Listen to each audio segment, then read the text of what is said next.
Assalamualaikum warahmatullahi wabarakatuh. Kembali lagi bersama saya Muhammad Said Salim dengan NIM 19290420055 dari kelas PTKE 2019. Insyaallah pada kesempatan kali ini saya akan membahas bab 4 dari mata kuliah belajar dan pembelajaran dengan judul pengembangan materi pembelajaran. Langsung saja kita masuk pada bagian pertama, yaitu pengertian materi pembelajaran. Materi pembelajaran adalah salah satu komponen sistem pembelajaran yang memegang peranan penting dalam membantu siswa mencapai standar kompetensi dan kompetensi dasar. Materi pembelajaran merupakan salah satu sumber belajar yang berisi pesan dalam bentuk konsep, prinsip, definisi, gugus atau konteks, data maupun fakta, proses, nilai, kemampuan, dan keterampilan. Materi yang dikembangkan guru hendaknya mengacu pada kurikulum atau terdapat dalam silabus yang penyampaiannya disesuaikan dengan kebutuhan dan lingkungan siswa. Prinsip dalam menyusun dan memilih materi pembelajaran. Dalam hal ini terdapat 3 hal, yaitu yang pertama prinsip kecukupan, yang kedua prinsip konsistensi atau keajegan, yang ketiga yaitu prinsip relevansi atau keterkaitan. Selanjutnya pada bagian 2 kita akan mendengar tentang pengembangan materi tujuan pembelajaran umum. Prinsip-prinsip yang akan dicapai untuk tujuan pembelajaran adalah yang pertama, menetapkan apa yang mau dilakukan oleh guru, kapan dan bagaimana cara melakukannya dalam implementasi pembelajaran. Yang kedua, membatasi sasaran atas dasar tujuan instruksional khusus dan menetapkan pelaksanaan kerja untuk mencapai hasil yang maksimal melalui proses penentuan target pembelajaran. Yang ketiga, pengembangan alternatif-alternatif yang sesuai dengan strategi pembelajaran. Yang keempat, mengumpulkan dan menganalisis informasi yang penting untuk mendukung kegiatan pembelajaran. Dan yang kelima, mempersiapkan dan mengkomunikasikan rencana-rencana dan keputusan-keputusan yang berkaitan dengan pembelajaran dengan pihak yang berkepentingan. Selanjutnya, hal-hal yang diperoleh dari pembentukan kompetensi adalah yang pertama itu kompetensi yang dirumuskan dalam perencanaan pembelajaran harus jelas. Makin konkret kompetensi, makin mudah diamati dan makin tepat kegiatan-kegiatan yang harus dilakukan untuk membentuk kompetensi tersebut.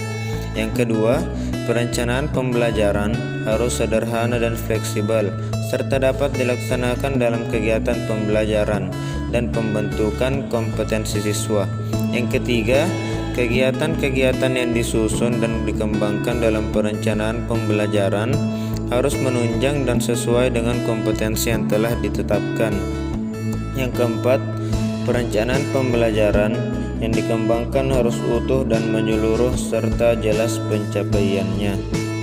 Selanjutnya, kegunaan pengembangan materi tujuan pembelajaran umum. Terdapat 5 bagian. Yang pertama itu digunakan untuk memberikan kriteria yang pasti untuk mengatur kemajuan peserta didik. Yang kedua, memberikan kepastian mengenai kemampuan yang diharapkan dari peserta didik. Yang ketiga, memberikan dasar untuk mengembangkan alat evaluasi untuk mengukur efektivitas pengajaran, menentukan petunjuk dalam menentukan materi dan strategi instruksional. Yang keempat, petunjuk bagi peserta didik tentang apa yang dipelajari dan apa yang akan dinilai dalam mengikuti suatu pelajaran.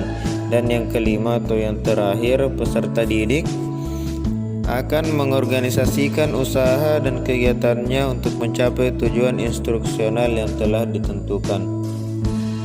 Bagian selanjutnya yaitu pengembangan materi tujuan pembelajaran khusus. Manfaat yang didapat dari pengembangan pembelajaran yang baik adalah yang pertama itu sebagai petunjuk arah kegiatan dalam mencapai tujuan pembelajaran yang dilakukan. Kedua, sebagai pola dasar dalam mengatur tugas dan wewenang bagi setiap unsur yang terlibat dalam kegiatan pembelajaran.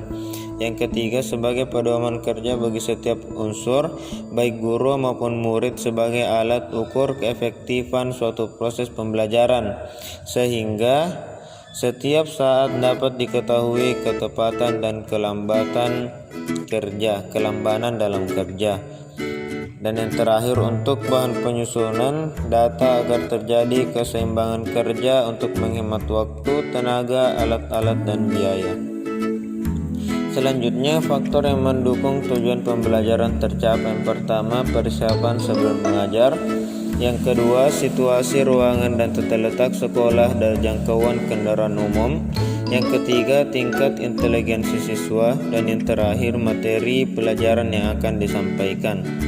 Selanjutnya, kita berada pada materi pengembangan materi sesuai pengalaman belajar. Terdapat 3 hal yang perlu diperhatikan. Yang pertama itu pengembangan pembelajaran berorientasi pada aktivitas siswa. Yang kedua, pengembangan pembelajaran berhubungan dengan pengalaman guru.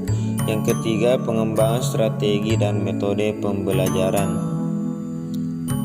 Dan yang terakhir yaitu kita sampai pada rangkuman pada bab 4 ini, yaitu perencanaan pembelajaran adalah kegiatan memproyeksikan tindakan apa yang akan dilaksanakan dalam suatu proses belajar dan mengajar, yaitu dengan mengkoordinasikan komponen-komponen pembelajaran sehingga tujuan pembelajaran, materi pembelajaran, cara penyampaian kegiatan atau biasa disebut metode, model atau teknik, serta bagaimana mengukurnya menjadi jelas dan sistematis sehingga nantinya proses belajar mengajar menjadi efektif dan efisien.